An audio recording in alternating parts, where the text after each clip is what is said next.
첫 번째 시청자분은 80세 남성분이신데요. 초기 비염 때문에 고민이 많다고 합니다. 잦은 기침과 콧물, 가래가 현재 많이 나오고 있고 또 증상이 오래되진 않았지만 최근 병원 방문 후에 진단을 받았다고 하네요. 또 비염 초기에서 한방치료 방법과 효과가 어떤지 궁금하다고 하는데요. 우소영 원장님, 이번엔 증상에 대해서 어떻게 보시나요? 네, 시청자님의 증상은 콧물이 나오고 기침과 가래가 많이 나오신다는 건데요. 비염 때문에 콧물이 생기는 걸로 보이시고요. 이 콧물이 뒤로 넘어가서 후비루가 생기면서 기침과 가래가 더 많이 이게 생기는 것으로 예상이 됩니다. 네, 그렇다면 혹시나 이 비염을 감기로 오해를 해서 좀 증상을 치료하는 데 집중을 하지 않았다가 나중에 비염임을 좀 확인하는 경우도 있잖아요. 그렇죠. 원장님, 기침과 비염 어떻게 구분 지으면 좋을까요? 네, 비염의 주된 증상이 콧물, 코막힘, 재채기이기 때문에 우리가 흔히 말하는 코감기와 증상이 아주 비슷합니다. 그래서 비염과 감기를 혼동하시는 경우도 많은데요. 그러나 감기에 걸리면 몸이 춥고 으슬으슬하고 열이 나고 머리도 띵하고 목도 아프고 몸살 기운도 있는 등 전신 증상이 함께 나타나게 됩니다. 그래서 코 증상만 나타나면 비염일 확률이 좀 더 높고요. 이런 전신 증상까지 같이 나타난다면 감기일 확률이 더 높습니다. 그리고 증상이 사라지는 시간, 치료돼서 없어지는 시간에도 차이가 나는데요. 보통 감기라면 일주일 안에 증상이 없어지는 경우가 많지만 비염은 굉장히 만성화되는 경우가 많아서요. 한 달, 두 달씩 가기도 하고요. 뭐 석 달, 여섯 달, 또 몇 년씩 가는 경우도 흔한 경우가 있습니다. 네, 일주일 내 증상이 호전되지 않고 한 달에서 두 달가량 지속이 된다면 꼭 알레르기 비염 증상인지 아닌지 의심해 볼 필요가 있을 것 같은데요. 자, 콧물뿐만이 아니라 우리 시청자님처럼 잦은 기침과 가래가 동반되는 분들 많으시잖아요. 그렇죠. 원장님, 자, 그렇다면 이런 증상들 모두 비염으로 봐도 될까요? 알레르기 비염의 증상으로 콧물, 코막힘과 함께 재채기가 많이 나게 되는데요. 이런 재채기와 이 시청자님의 기침, 가래와는 다른 증상입니다.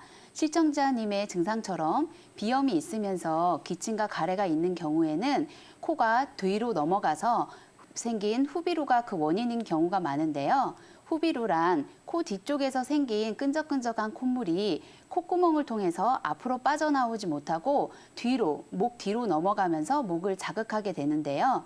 이렇게 후비루가 생기면 코 뒤로 넘어가는 콧물이 목과 기관지를 자극하기 때문에 기침과 가래가 심하게 나타나게 됩니다. 또 밤에 누워있을 때 누워있는 자세에서 후비루가 목 뒤로 더 많이 넘어가기 때문에 아침에 주무시고 일어났을 때 기침을 많이 하게 되시고 가래를 많이 뱉게 되시는 경우가 많습니다. 네, 이렇게 후비루 증후군이나 비염이나 또 감기 좀 구분하기가 쉽지 않을 것 같아요. 네. 우소영 원장님, 이럴 때 어떤 검사를 하는 게 좋을까요? 네, 감기와 비염을 구별하기 위해서는 코 내시경 검사를 받아보시는 것이 좋으신데요. 코 내시경으로 코 안을 보면 코 점막이 얼마나 부었는지, 콧물의 색깔은 어떤지, 코 점막이 너무 건조하거나 코피가 나지 않은지 등 코 점막의 상태에 대한 정보를 많이 얻을 수 있습니다. 우선 사진으로 정상 코 사진, 비염 사진, 축농증 사진을 서로 비교해 보시면요. 먼저 알러지성 비염인 경우에는 합의갑게 코 점막이 많이 부어서 코가 꽉 막혀 있는 것을 보실 수가 있고요. 또 코 점막의 색깔이 정상보다 창백해져 있는 경우가 많습니다. 또 맑은 콧물이 많이 흐를 때는 코 점막에 반짝반짝하는 콧물이 많이 보이고요.